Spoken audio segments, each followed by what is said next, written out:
તો જૂનાગઢથી મહત્વપૂર્ણ સમાચાર સામે આવી રહ્યા છે, જ્યાં જૂનાગઢના માળિયા હાટીનામાં વીજળી પડે.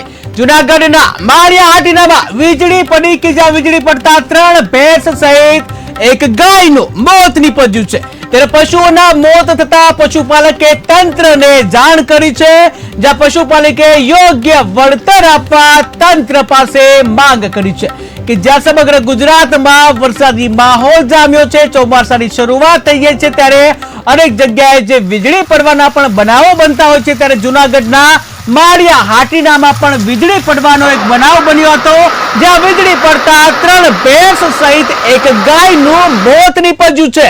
ત્યારે પશુઓના મોત થતા પશુપાલકે તંત્રને જાણ કરી હતી અને જ્યાં પશુપાલકે તંત્ર સામે યોગ્ય વળતરની માંગ કરી છે.